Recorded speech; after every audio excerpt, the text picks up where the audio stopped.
Alors, avant que ça commence, on va faire un test micro. Est-ce que tout le monde m'entend bien? Oui. Oui. Oui. Oui. Oui, monsieur. Oui, moi aussi. Oui. Oui. Oui. Après tout. Bon. Oui, très bien. Olivier, je te laisse intervenir pour voir si ça marche de ton côté. Ça marche très bien, j'entends tout.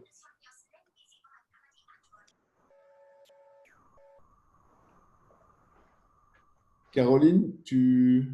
Moi, j'entends tout, j'ai tous les sons. Bon, c'est parfait. Bien, il est 19 heures. Nous allons donc commencer la première visioconférence du réseau Abibac dans le cadre des semaines de l'Abibac et du supérieur. Alors, tout d'abord, c'est un très grand honneur pour moi, c'est une très grande joie même, que d'ouvrir la conférence inaugurale des semaines de l'Abibac et du supérieur avec un invité de marque prestigieux, à savoir Olivier Menz, professeur d'histoire à l'Université de Freiburg et président en exercice de l'Université franco-allemande, qu'on appelle tous évidemment l'UFA. Grande joie aussi d'ouvrir ce cycle qui s'ouvre aujourd'hui et qui est une réponse qu'on a tenté de faire, les professeurs d'Abibac en lien avec les élèves, une réponse que nous avons donc dans le réseau Abibac préparée pour aider justement nos élèves à s'orienter au mieux dans cette période si difficile. Et s'orienter évidemment dans le supérieur et dans le franco-allemand qui est au cœur du projet à la fois de l'Abibac et de l'UFA. Donc merci à vous, chers élèves. Merci d'avoir répondu présent en nombre, puisque les chiffres sont évocateurs. Rien que là, actuellement, on a déjà 252 participants.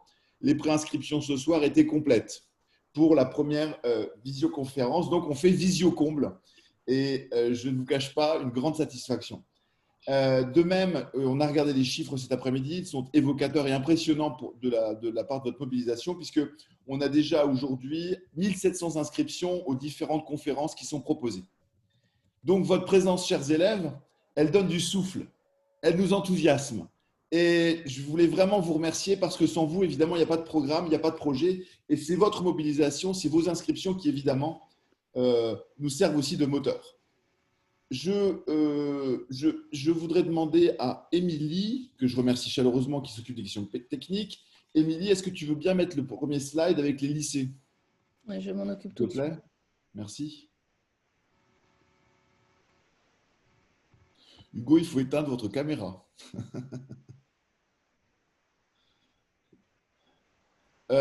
Alors, comme on ne peut pas citer tout le monde, parce que là, j'aurais pas assez de l'heure, on a fait un nuage qui reprend en fait les inscriptions des élèves lorsque vous avez mentionné à chaque fois le lycée dont vous faites partie.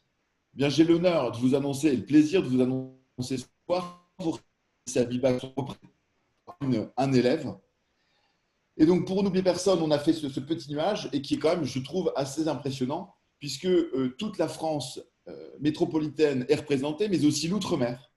Et je me permets donc de saluer chaleureusement la Réunion qui nous regarde en direct ce soir. Et je salue également les lycées français d'Allemagne qui sont également présents en nombre ce soir.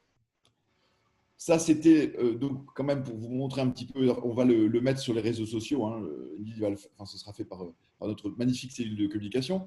Et la deuxième chose dont je vous parle rapidement, c'est évidemment les thématiques qu'on va voir durant ces semaines de l'Abibac et du supérieur. Émilie, si tu peux changer d'image. Oui, merci beaucoup. Mettre, tu sais, la deuxième image que je t'avais envoyée avec les thématiques.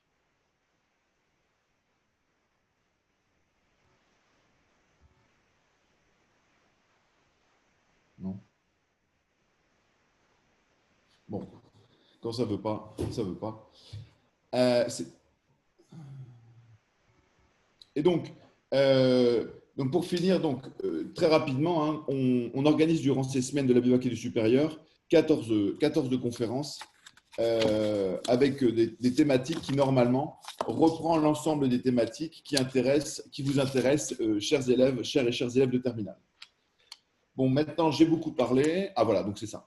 Donc, les conférences, vous voyez, donc, les sciences politiques, le commerce, ingénieur, droit, kiné, médecine, journalisme, évidemment toutes les filières franco-allemandes, l'histoire, l'architecture, Parcoursup, puisque ça c'est la conférence qui clôturera notre cycle, et également Vivre, puisque des élèves de l'association Denk Fabrique interviendront sur une thématique, autour d'une thématique, c'est comment fait-on pour vivre au quotidien et faire ses études en Allemagne quand on est français. Donc voilà toutes ces thématiques qui sont présentées. Donc comme je disais, j'ai bien parlé là. Je vais quand même vous présenter le dispositif qu'on suit ce soir. Donc, après mon intervention, Caroline va intervenir très rapidement, puisque c'est elle qui va assurer la modération des questions. Ensuite, Olivier Menz va intervenir 20 minutes et nous aurons donc 20 minutes ensuite de questions et réponses. Et maintenant, je passe la parole à Caroline, que je remercie également. Je vous souhaite à toutes et à tous une bonne conférence. Alors, bonsoir à tous. Merci d'être aussi nombreux à vous être connectés.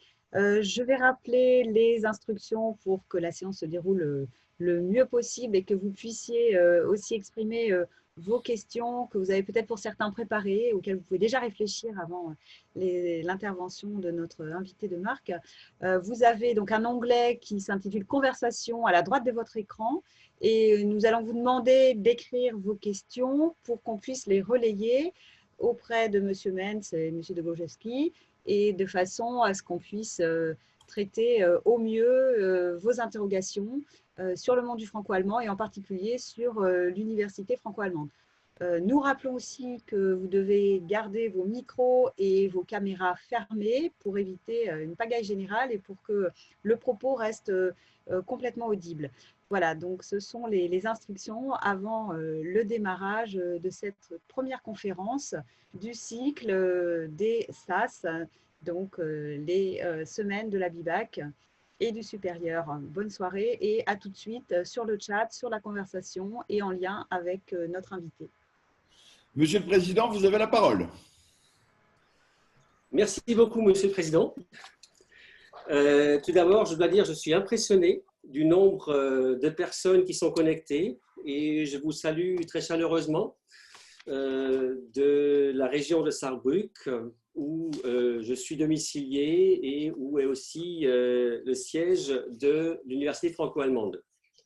J'ai le grand honneur d'être le président de cette université depuis le début de l'année.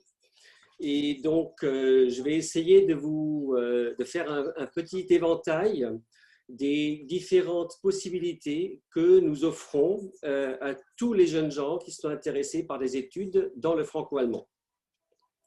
Alors, peut-être qu'on peut lancer la PowerPoint que j'avais préparée. Voilà, merci beaucoup.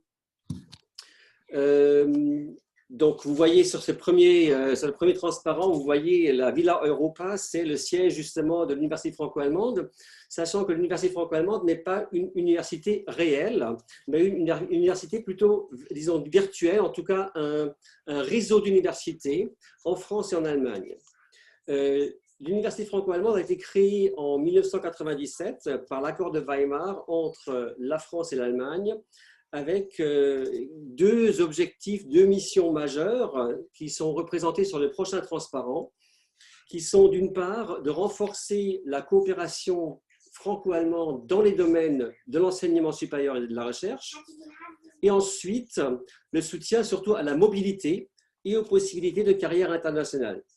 Donc l'idée de départ était d'avoir une institution qui fait le relais entre les universités ou tous les établissements d'enseignement supérieur français et allemands au niveau des formations et de la recherche et de réfléchir à des dispositifs, comment soutenir la mobilité des étudiants. Actuellement, ce que représente le prochain transparent, c'est le réseau de l'UFA qui a aujourd'hui 208 établissements français allemands et internationaux, parce que nous avons aussi des cursus trinationaux dans notre portfolio. En ce moment, 186 cursus intégrés dans de très nombreux domaines, j'y reviendrai plus tard. Et dans ces 186 cursus, nous avons aujourd'hui environ 6400 étudiants inscrits, français, allemands, mais aussi de pays tiers. Pour voir un peu la territorialité de l'UFA, vous avez sur le prochain transparent la carte du réseau, sur laquelle vous voyez implanter tous les lieux, toutes les villes françaises et allemandes où il y a un ou plusieurs cursus franco-allemands sous l'égide, sous le toit de l'université franco-allemande. Évidemment, il y a des régions plus favorisées, disons, des régions qui le sont un peu moins. On constate très bien que nous ne sommes pas encore très présents dans le sud-ouest de la France, ce qui est lié à plusieurs éléments. Et dans le nord-est de l'Allemagne non plus. Ce n'est pas uniquement une question de géographie, donc de distance géographique, mais aussi une question d'implantation d'établissements supérieurs, en tout cas dans l'est de l'Allemagne, où ce n'est pas toujours évident de trouver des collègues qui ont envie et le temps de développer des cursus binationaux. Donc, on essaie en effet de couvrir tout le territoire français ainsi que tout le territoire allemand. Et vous voyez déjà sur ce transparent aussi les deux éléments. Nous avons le double diplôme, donc ça c'est le critère prioritaire pour les cursus franco-allemands, ce qui représente une double chance, et j'y reviendrai dans quelques instants. Alors, que soutenons-nous? C'est le prochain transparent qui va le montrer. Ce sont toujours des cursus intégrés. Alors, intégrés, ça veut dire que les collègues français et allemands doivent bien se mettre d'accord par rapport à la maquette de formation, parce qu'en fait, on intègre le côté allemand et le côté français. Les formations allemandes et françaises, on essaye de faire un compromis dans les contenus pour ne pas prolonger le temps d'études avec le moment d'études à l'étranger. Donc, ce que nous avons, c'est des programmes de soutien débutant en licence et aboutissant à un grade de licence ou de master. Et nous avons aussi des programmes qui commencent en fait avec le master et qui se terminent par le doctorat, ce que nous dénommons les PhD tracks en bon franco-allemand. Donc avec ceci, nous couvrons finalement la totalité de la formation universitaire qui existe en France et en Allemagne. Et ce, dans tous les types d'établissements supérieurs. Le prochain transparent le montre très clairement. Donc, nous avons du côté allemand les universités toutes courtes, les universités techniques, ce qu'on appelle les Fachhochschulen, les universités très spécialisées dans la formation des enseignants, donc les pédagogische Hochschulen, et les universités qui proposent une formation en alternance.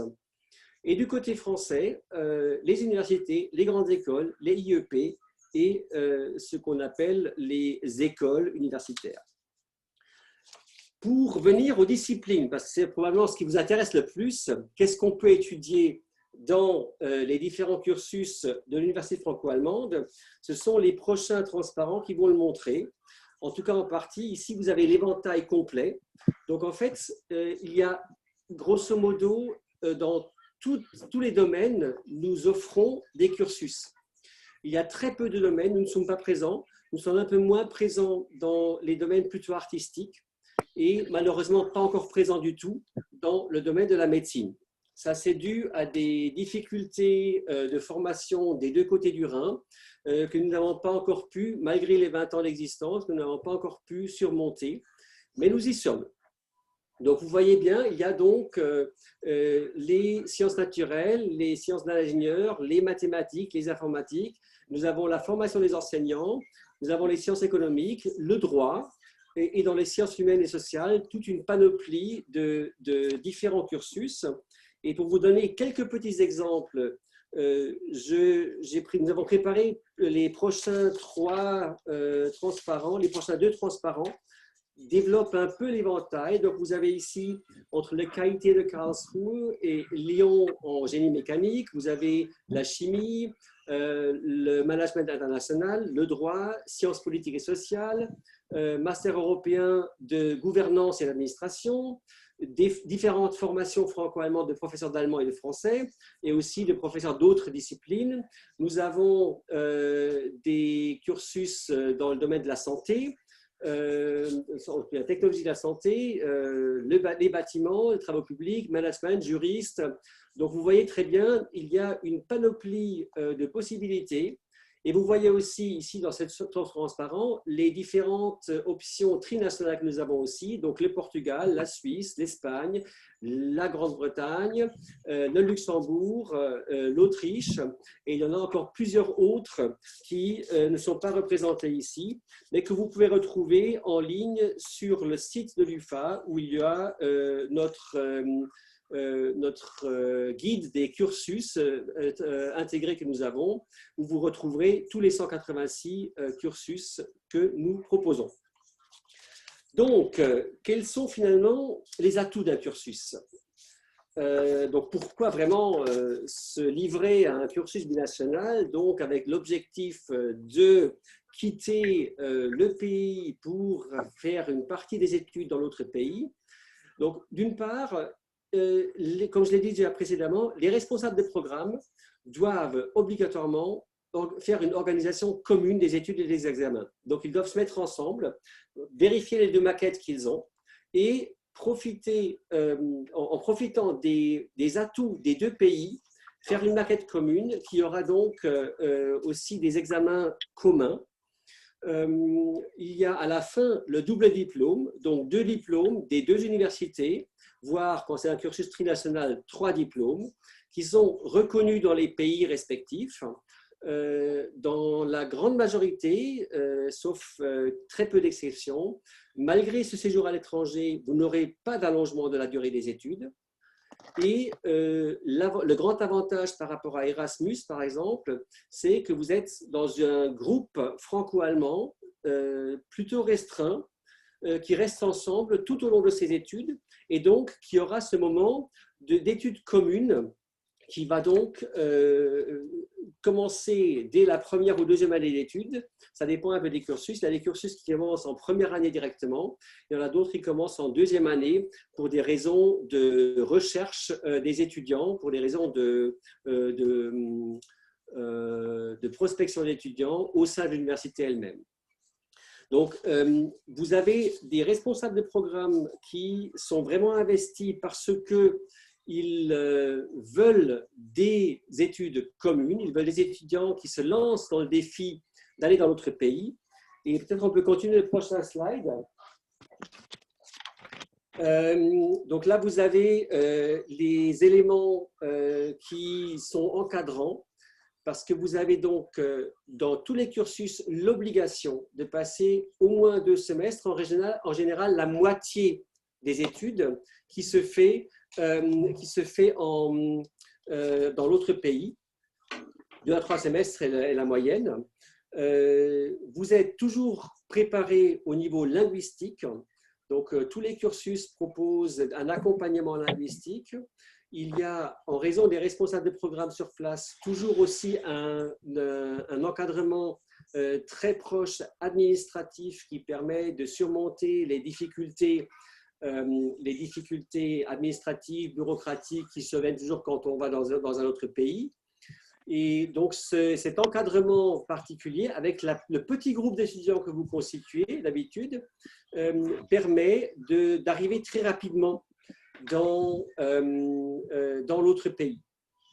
Et donc, vous avez à la fin, vous pouvez développer les connaissances dans la discipline, dans les 2 langues, dans la langue du partenaire. Vous allez aussi pouvoir développer le quotidien, donc la connaissance du quotidien du pays partenaire, parce que l'objectif est aussi de vous rendre employable aussi bien en France qu'en Allemagne. Et donc, à travers ce long séjour, autrement qu'avec Erasmus, vous êtes obligé finalement de passer un long moment dans l'autre pays, donc de vous adapter au pays, de vous adapter à la situation, ce qui va vous donner des compétences interculturelles assez approfondies. Le prochain transparent, s'il vous plaît. Ce que nous faisons, nous, c'est là où je reviens au début aux missions de l'UFA, une des missions étant le soutien à la mobilité. donc, pour chaque mois de séjour à l'étranger, l'UFA, à travers l'université qui propose le cursus, va verser 300 € d'aide à la mobilité pour les étudiants. Donc, c'est le soutien que vous recevez quand vous allez dans l'autre pays. Vous acquérez de solides compétences aussi bien disciplinaires, linguistiques et interculturelles, comme je viens de le dire. Et ça, c'est l'élément le plus important que nous retrouvons dans les retours que nous avons d'anciens étudiants et aussi dans des entreprises par rapport aux raisons pour lesquelles on les a embauchés. Et outre ces éléments-là qui sont liés aux disciplines, vous aurez un développement personnel considérable qu'on peut aussi en fait quantifier et qualifier parce que vous devez vous organiser, donc vous serez très autonome puisque c'est quand même aussi les études qui vont vous demander pas mal d'investissement d'une certaine manière. En raison de ces longs séjours à l'étranger, il y a une autre résistance au stress que vous allez développer que ce que vous avez normalement dans les cursus mononationaux. Il y a une grande flexibilité qui est demandée et puisqu'on apprend très rapidement dans ces cursus qu'on réussit mieux quand on s'entraide dans le cadre du cursus, eh bien, il y a aussi un esprit d'équipe qui est développé, qui est vraiment plus élevé que dans des cursus nationaux, en tout cas en moyenne. Et tout cela va offrir de très bonnes opportunités de carrière sur le marché du travail français, allemand et surtout international, européen ou même au-delà. Le prochain transparent, s'il vous plaît. Ce que nous proposons au-delà, c'est pour les étudiants des entraînements interculturels à la candidature pour le marché français, allemand, international, donc pour la recherche d'emploi. On récompense les meilleurs diplômés au niveau scientifique et interculturel dans le cadre de prix d'excellence. On est en étroite coopération avec multiples acteurs économiques avec lesquels nous organisons des manifestations en commun et qui, eux aussi, proposent des bourses pour les étudiants. Et nous avons un réseau de diplômés qui est aussi remarquable. Nous avons aujourd'hui presque une cinquantaine d'associations de diplômés qui nous permettent aussi de relayer les informations, mais aussi surtout de soutenir les recherches d'emploi pour la simple raison que les réseaux des anciens sont des réseaux de personnes qui ont suivi des cursus binationaux, qui ensuite sont allés dans leur emploi et de cet emploi-là, ils réseautent à nouveau et permettent donc de trouver une autre dimension, une autre entrée dans le marché du travail. Un dernier élément peut-être, nous faisons régulièrement des enquêtes auprès des diplômés pour savoir vraiment à quoi ça aboutit. Et nous savons depuis maintenant vraiment une dizaine d'années, sans interruption, nous pouvons dire que pour 72% des diplômés, le double diplôme était un atout dans la recherche d'emploi. 68%, et c'est toujours autour de 65-70%, qui ont trouvé un emploi dans le domaine de leurs études dans les 3 mois après leur examen final. Et 93%, là on est évidemment très fiers de ce chiffre, 93% recommanderaient un cursus franco-allemand à de futurs étudiants. Ça, c'est vraiment un très bref aperçu sur l'université franco-allemande. Vous trouverez ici le site de l'UFA sur lequel vous avez le guide des études qui regroupe toutes les études que nous proposons, où vous pouvez entrer dans différentes réflexions. Vous pouvez rentrer par ville, c'est-à-dire vous pouvez vous demander, bon, je veux bien aller, je sais pas, à Lille, à Marseille, ou à Berlin, ou Cologne, ou Munich.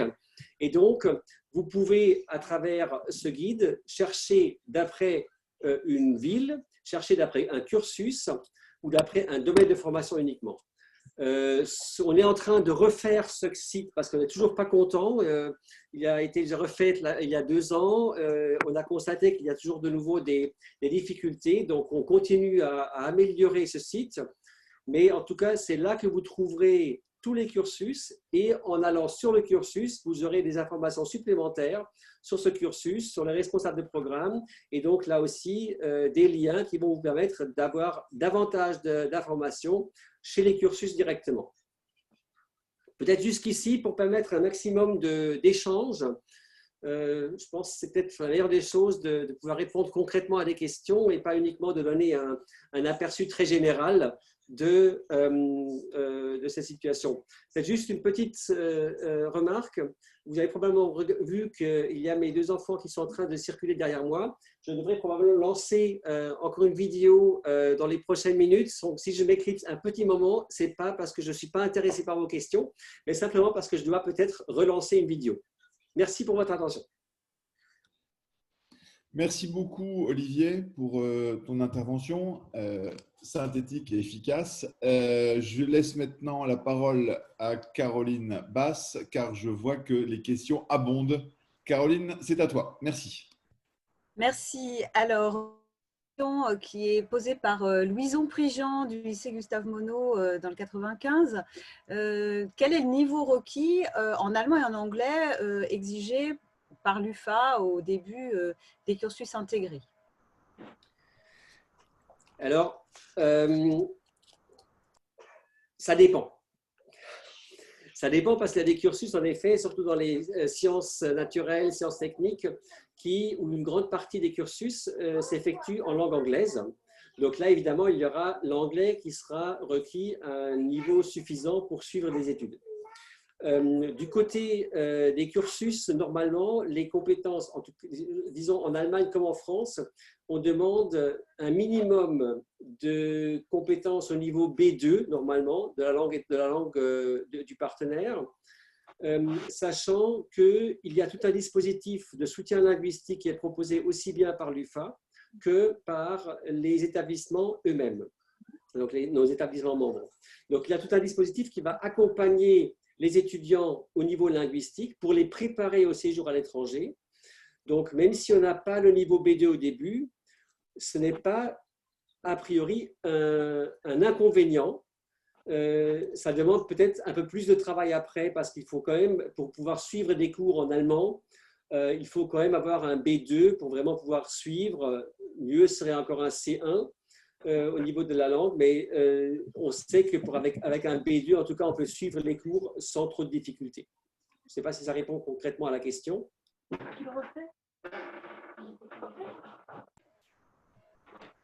Alors, merci.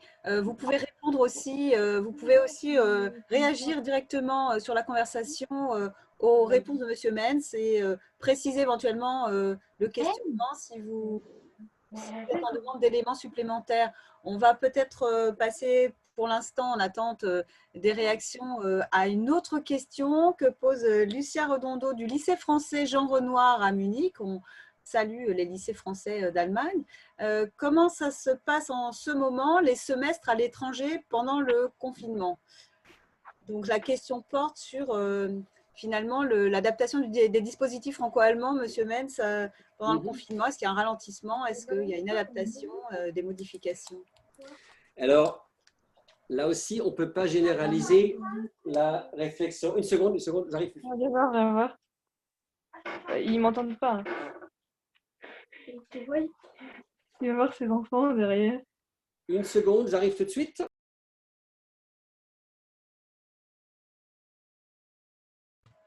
Alors, j'en profite pour vous rappeler qu'il faut couper vos micros parce que on vous entend. Dès que le micro est activé, ça fait un fond sonore. Il y a plusieurs questions sur la médecine. Monsieur Menz a indiqué que c'est un domaine dans lequel l'UFA pour l'instant, n'a pas avancé plus que ça parce que les dispositifs sont complexes et que ce sont des appariements particuliers. Je vous propose de vous inscrire à la conférence spécifique sur la question que proposent les semaines de la BIBAC et du supérieur. Alors, pour information à tout le monde, parce que la question est revenue souvent, ce sont les semaines de la BIBAC et du supérieur. Donc, vous avez cette conférence spécifique. Donc, tant qu'Olivier n'est pas là, en fait, la conférence aura lieu, si ma mémoire est bonne, vendredi prochain, le 20 novembre à 19 h. Il reste des places pour ceux qui veulent faire médecine. N'hésitez pas à vous inscrire. Bon, alors, excusez-moi. Ça, c'est le confinement, en effet, qui démontre la totalité de toutes les éventualités. Alors, on ne peut pas généraliser la réponse parce que ça dépend non seulement des universités, mais ça dépend aussi évidemment des décisions politiques qui existent. Alors, des deux côtés, il y a des établissements qui sont plus ou moins, disons, renfermés, qui ont décidé de tout faire en ligne. Donc, en effet, là, au niveau du confinement, nous n'avons pas de mobilité nécessaire ni possible, partiellement, dans certaines universités. Une université qui ferme ses portes parce qu'il n'y a pas de possibilité de donner des cours, parce que, par exemple, en Allemagne, le Land a défendu d'utiliser les locaux de l'université. Ben, c'est très simple, là, je ne peux rien proposer en présentiel, donc tout se fera en ligne. Il y a en fait quatre variantes qui existent. L'une étant, l'université est complètement fermée et tous les cours se passent uniquement en ligne. Alors là, il y a deux options dans cette vision. Il y a la vision où tout se passe de manière asynchrone, donc en fait, tout est téléchargé, les étudiants travaillent eux-mêmes, etc. Il y a la version synchrone où on essaie en même temps d'avoir aussi des visioconférences, etc. Il y a une autre dimension qui est celle où l'université, ça c'est l'autre extrême, l'université essaye au maximum de maintenir le présentiel. Alors, il y a aussi évidemment l'entre-deux et il y a des cursus ou bien des cours dans le cadre du cursus qui ne sont pas possibles sans le présentiel. Alors, par exemple, moi-même, je suis aussi responsable d'un cursus en formation d'enseignants. Eh ben, les futurs enseignants en chimie, eh ben, s'ils doivent faire des expérimentations dans les labos, ben, on ne leur demande pas de les faire à la maison. Parce qu'au niveau des assurances, ce n'est pas possible. Donc, c'est des choses qu'il faut faire en présentiel. Donc, pour ça, ils doivent être sur place à l'université. Donc, ça dépend un peu des universités, ça dépend des dispositifs. Mais les deux côtés du Rhin, d'une part, les étudiants, les nouveaux étudiants demandent quand même beaucoup qu'on revienne le plus rapidement possible au présentiel, parce que ce n'est pas évident de commencer les études en ligne uniquement. On l'a déjà vécu le semestre dernier, c'était vraiment difficile pour les premiers semestres de se mettre à la réflexion d'études. Pour ce semestre-ci, on avait dit, pour ce début d'année universitaire, on avait dit on essaye au maximum de maintenir les cours pour surtout les premiers semestres qui ont déjà passé en fait un bac cette année en confinement, grosso modo, et pour éviter qu'ils commencent aussi leurs études en confinement. Mais bon, la pandémie nous a un peu... pas pris court, mais on était un peu préparé à ce fait-là. Mais en effet, ce n'est pas évident de gérer cette situation et surtout, ça dépend aussi des outils numériques que possèdent les universités. Alors, entre-temps, ils ont une demi-année pour se préparer, ça s'améliore, mais ce n'est pas évident. Alors, Monsieur Metz, encore des questions liées au confinement. Est-ce que les concours qui existeraient à l'entrée de certains cursus ou d'écoles en Allemagne sont maintenus en Allemagne malgré le confinement, étant donné qu'en France, il y a eu des adaptations? Est-ce que vous avez connaissance de ce qui peut se produire à ce niveau-là en Allemagne? Grosso modo, je pense qu'on a fait les mêmes réflexions que du côté français. C'est-à-dire, on essaye de maintenir là où c'est possible, mais pas forcément en présentiel, mais dans d'autres formats. Mais évidemment, si on veut faire un choix d'étudiant qui est lié, pour mon cursus par exemple, qui est lié surtout, qui n'est pas tellement lié aux compétences linguistiques, mais à la motivation des futurs étudiants de passer ce cursus, eh bien, la motivation, je peux la retrouver sur une lettre de motivation, mais je la retrouve différemment dans un entretien. Là, je peux cerner plus concrètement la motivation que quelqu'un possède. Et donc, à ma connaissance, la grande majorité des cursus du côté allemand qui ont tout un dispositif de choix des étudiants va essayer de maintenir au maximum ces moments d'entretien, même s'ils ne peuvent que les faire en ligne.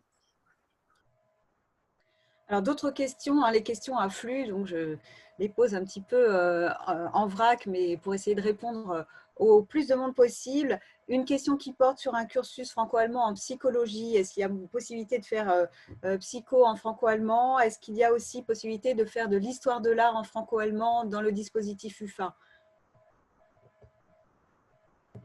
Alors là, c'est presque une colle, ça. Je devrais connaître par cœur tous les cursus que nous possédons. Histoire de l'art, oui. Psychologie, je pense que oui, je ne suis pas sûr, mais je vais vérifier et je donnerai encore, pendant cette conférence, je donnerai encore une réponse à psychologie. Alors, d'autres questions concernant le lien entre les cursus franco-allemands et les classes préparatoires. Donc, plusieurs élèves ont posé la question d'intégrer un cursus franco-allemand après une classe préparatoire, les conditions pour y accéder et aussi l'accès direct dans ce cursus franco-allemand après la BIBAC. Alors, est-ce qu'on peut rappeler rapidement les modalités? Est-ce que ça dépend des partenariats? Quelle réponse on peut faire de ce point de vue-là? Ça dépend toujours des partenariats. Ce n'est pas l'UFA qui décide qui peut enchaîner ses études à quel endroit. C'est dans chaque cursus les responsables de programme qui vont prendre une décision de qui sera admis et qui ne peut pas être admis. Et ça dépend de plusieurs facteurs. Et là, si je voulais vraiment développer ça, je devrais développer 186 modalités différentes. Donc là, en effet, je pense qu'il faut s'adresser directement aux responsables de programme pour vraiment savoir exactement quelles sont les demandes précises. Très bien. Alors, je signale qu'il y a beaucoup de questions sur les conférences. Donc, le programme vient d'être remis dans la conversation et vous pouvez vous inscrire à partir de tout à l'heure, évidemment. Il y a aussi des questions concernant les écoles d'agronomie et le double diplôme qui est lié. Mais là, c'est pareil, c'est un cursus spécifique. Est-ce qu'on peut faire une réponse sur l'agronomie, Monsieur Menz? Bon, j'ai entre-temps une réponse pour la psychologie. La psychologie, on n'en a pas dans le binational, ce qui ne veut pas dire qu'on ne veut pas faire des études en France et en Allemagne. L'agronomie, c'est un des domaines où nous sommes un peu en recherche de collègues qui sont d'accord de créer une formation binationale. C'est un peu la difficulté pour l'UFA dans tous les cas. On a toujours besoin de deux collègues, un de chaque côté, qui se disent je veux coopérer avec l'autre et je veux créer un cursus. C'est pour ça qu'on n'en a pas partout. Mais peut-être pour justement faire ce petit volet, nous avons évidemment les cursus franco-allemands, mais dans tous les autres domaines, en règle générale, que nous n'avons pas dans notre portfolio, dans tous les autres domaines, si vous choisissez une université en France, il y aura en règle générale la possibilité de passer en tout cas un semestre ou plus dans l'autre pays, avec le seul inconvénient qu'il n'y aura pas le double diplôme à la fin. Mais Erasmus donne quand même cette option. Là, c'est une autre dimension qu'il faut aussi voir, que c'est une possibilité un peu moins exigeante dans la dimension que ça peut être seulement un semestre, ça ne va pas être plus. Chez nous, c'est toujours plus. Mais c'est toujours une option. Si on veut vraiment étudier dans les deux pays, on a toujours cette option-là, peu importe la discipline qu'on a choisie pour les études. Merci beaucoup. Alors, des questions nombreuses aussi sur l'encadrement et le soutien dans le cadre de ces partenariats. Vous avez parlé de noyaux d'élèves, d'étudiants franco-allemands. En quoi consiste cet accompagnement et notamment dans le pays partenaire? Alors, il y a toujours, pour chaque cursus, il y a des deux côtés, à chaque fois, un ou une responsable de programme. Donc, ce sont les personnes qui ont créé ce cursus, qui gèrent ce cursus et qui sont sur place à chaque fois la personne de référence.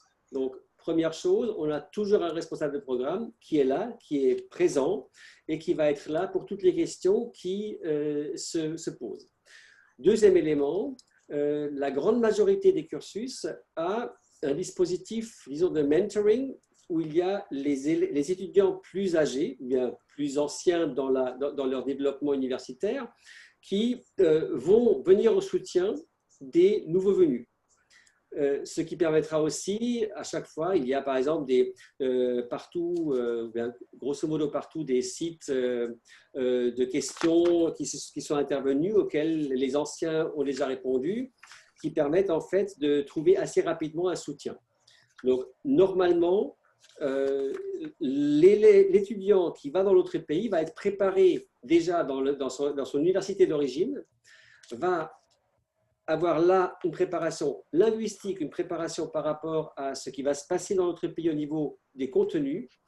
En arrivant dans notre pays, il sera pris en charge par le responsable de programme ou une équipe autour de ce responsable de programme qui va le soutenir tout au long de l'année en Allemagne ou en France. Alors, d'autres questions, merci. D'autres questions qui concernent le niveau requis pour entrer dans ces cursus binationaux par rapport à la BIBAC. Est-ce qu'il y a une sélection en lien avec les notes et les bulletins?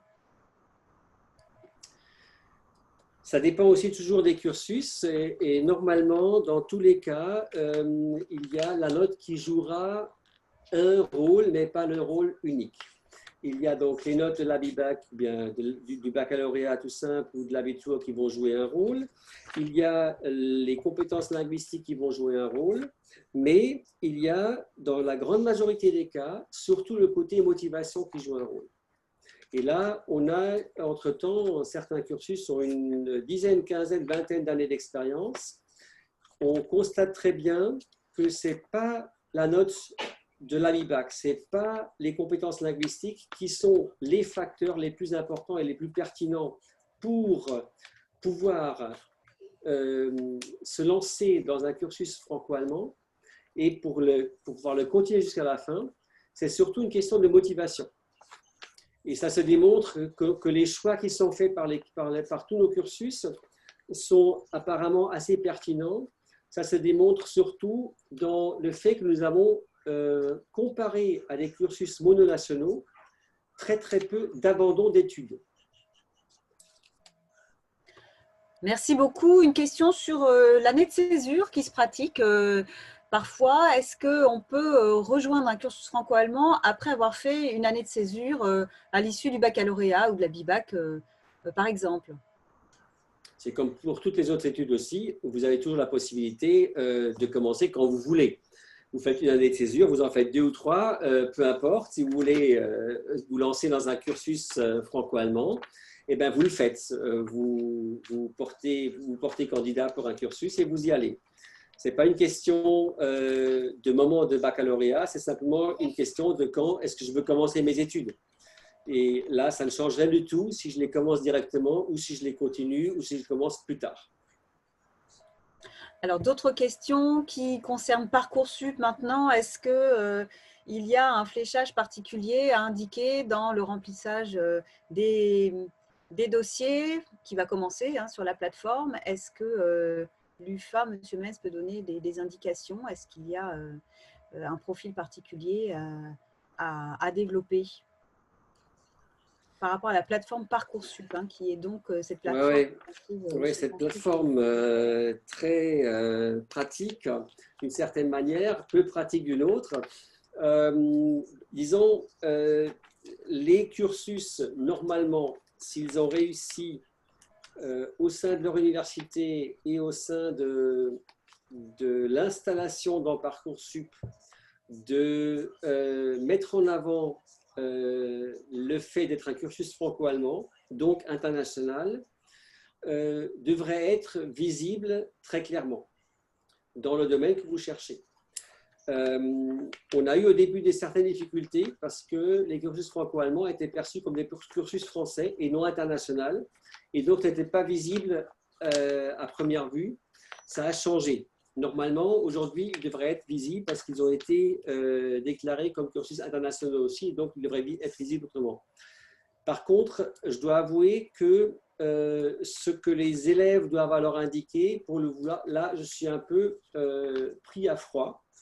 Mais ce que je peux faire, comme ce que je propose avec toutes les questions qui se viennent en ce moment, et il y en a quand même toute une série, qu'en coopération avec vous, je vais en tout cas, après la séance, voir à quoi nous pouvons encore répondre de la part de l'UFA et préparer des réponses particulières par rapport à certaines choses. Oui, nous signalons que la conférence finale de ce cycle sera dédiée à Parcoursup et que si vous vous inscrivez, vous aurez davantage de réponses, en tout cas peut-être des pistes ou la possibilité de reposer ce questionnement fondamental qui concerne les ABIBAC avec ce fléchage en direction de nombreuses écoles et de parcours franco-allemands.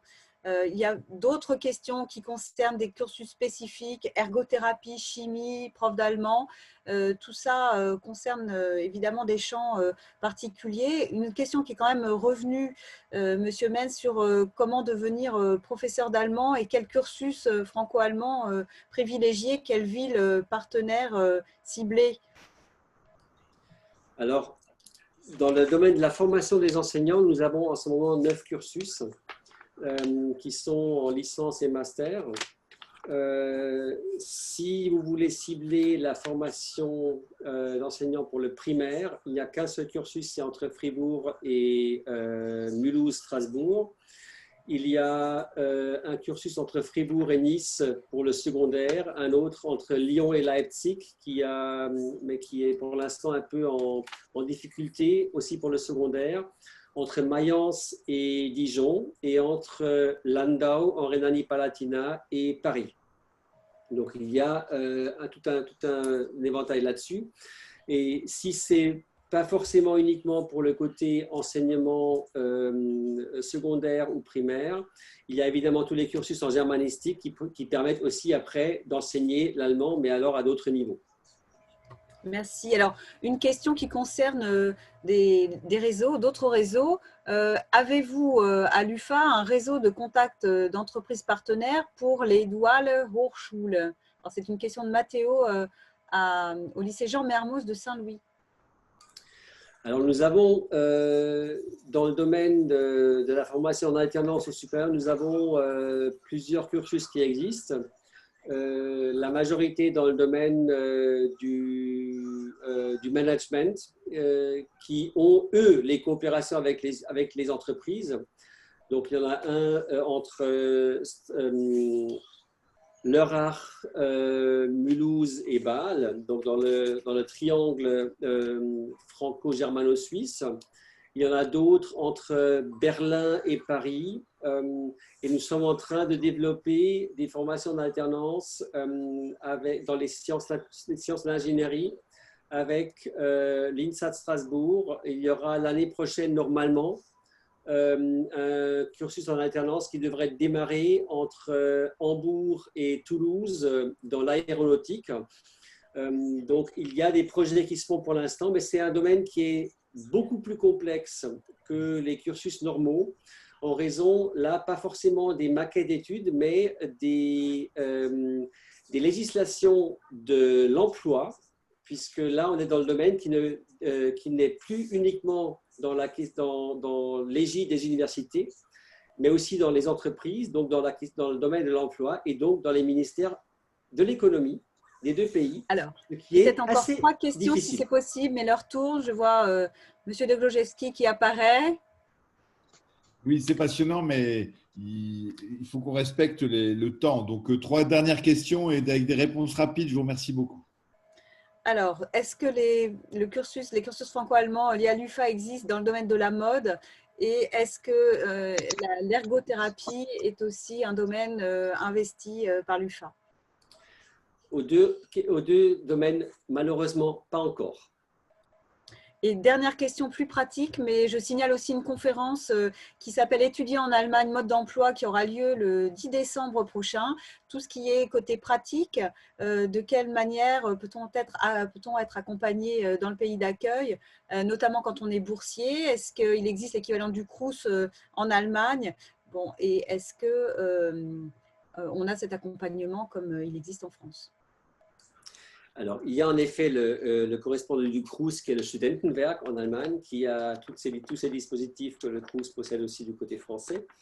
Et en tout cas, en ce qui concerne les cursus franco-allemands, il y a l'accompagnement, comme je l'ai dit avant, mais il est aussi présent pour beaucoup d'autres cursus qui ne sont pas sous l'égide de l'Université franco-allemande, puisque dans les coopérations internationales, il y a toujours des responsables dans les universités qui sont ceux qui accueillent les étudiants qui viennent dans l'université. Donc, normalement, il y a toujours un accueil qui est là, justement pour ceux qui se lancent dans ce défi d'aller à l'étranger pour faire des études. C'est déjà un défi d'y aller. Ce n'est pas évident de survivre dans notre pays parce que c'est quand même toujours différent. C'est différent que de simplement y passer des vacances parce qu'on est vraiment dans le quotidien et ce n'est pas toujours évident de changer le quotidien. Même si on le connaît, même si on est élève à BIPAC et on connaît en fait la France et l'Allemagne parfaitement, ce n'est pas encore une garantie qu'on survit aisément dans l'autre pays. Alors, merci, Monsieur Menz. Je pense qu'on va suspendre la conférence Die Zeit ist et on va laisser le dernier mot à Monsieur De Vlogowski. Olivier, merci beaucoup pour le temps que tu as passé. Je reprends la balle au bond puisque tu as proposé qu'on t'envoie les questions qui ont été posées par les étudiants. Donc, je t'enverrai les questions. Je vais voir avec l'équipe comment on peut faire pour faire une capture d'écran des questions. Et après, vous avez un peu de temps, évidemment, pour y répondre, parce que je pense qu'il y en a énormément. Mais comme on a l'adresse mail de tous les participants, on pourra envoyer le courrier à tous ceux qui ont participé à la conférence. Et donc, ils auront des réponses aux questions qu'ils ont posées, parce que vraiment, c'est ce qui nous importe le plus à toutes et à tous. Voilà, je voulais, pour conclure, donc remercier Olivier Menz et vous dire aussi que nous vous rappelons que l'inscription à cette conférence inaugurale ne vaut pas inscription à l'ensemble du cycle. La prochaine table ronde sera dédiée donc aux études de médecine en Allemagne et aura lieu donc lundi 20 novembre à 19 h. N'oubliez pas de vous inscrire via le programme qui a été transmis là sur les forums, sur les réseaux sociaux ou sur le site de l'association. Enfin, un immense merci à Olivier Menz, pour son intervention qui témoigne, et je reprends ce que tu as dit tout à l'heure, d'un très bel esprit d'équipe entre l'UFA et le réseau Abibac.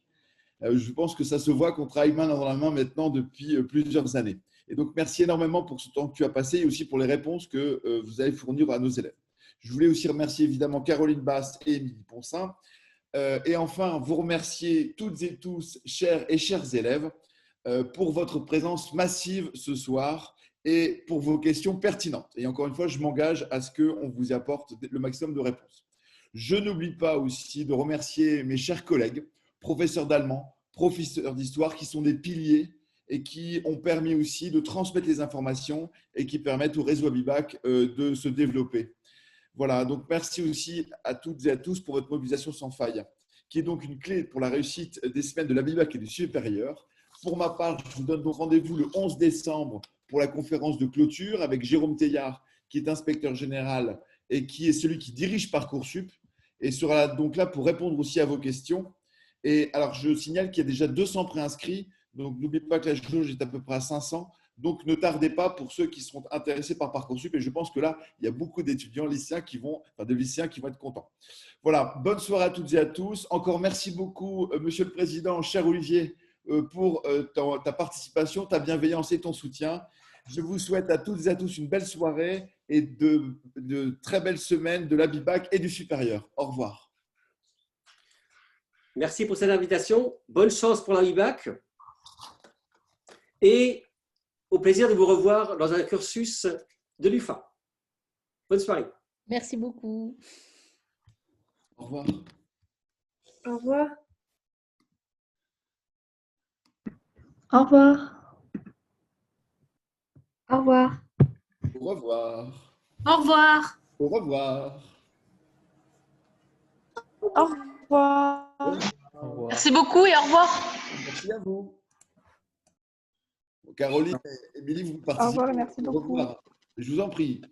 Non, mais on reste, on attend que tout le monde, que les élèves se soient déconnectés et on va noter les questions.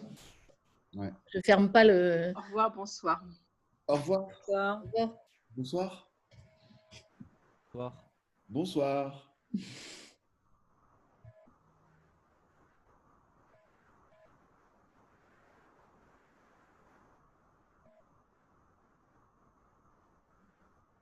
Au revoir, Alex de Nelson Mandela à Nantes. Bonne soirée aussi à Lara. Merci à Pierrick, à Louison, à Élise, à Pauline, à Sophie, à Émilie B, Élodie Bargy, à Marie Laric, à Petra. C'est génial. Hein. Ouais, bon, il y en a qui va faire qu'on vire là. Oh, attends. Non, mais il y en a qui sont endormis devant leur écran en fait. Élodie reste. Mais Maël, Dit que Élodie reste. Voilà. élève. Et Galaxy S10.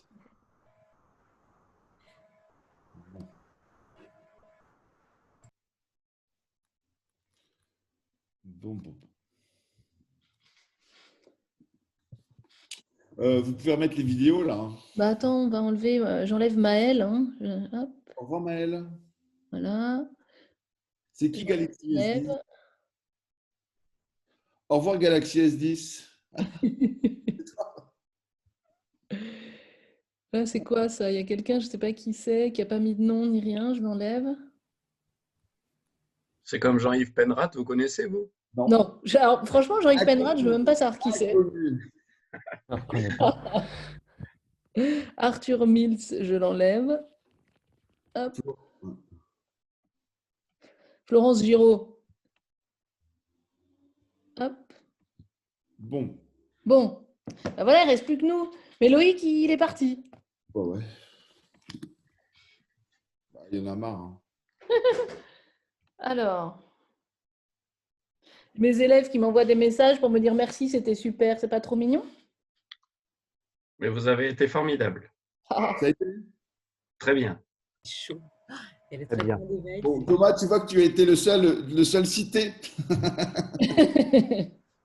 Comment c'était où? Bah, j'ai cité. Oh, moi, Ah, je la vais Réunion. chercher un coup à boire, là, j'ai soif. Hein. Ah oui, mais il fallait que je sois à peu près neutre quand même, tu vois, parce qu'on ne peut pas tirer la couverture. Tout le monde s'y reconnaisse. Quoi. Oui, non, mais la Réunion, on n'est pas seul à la Réunion. On a une deuxième section. Mais je n'ai pas dit ça. Mais, bon, donc ça a été le rythme, ça vous a plu? C'était super. Oh, ouais. Oui, c'était super. Alors, attendez, par contre,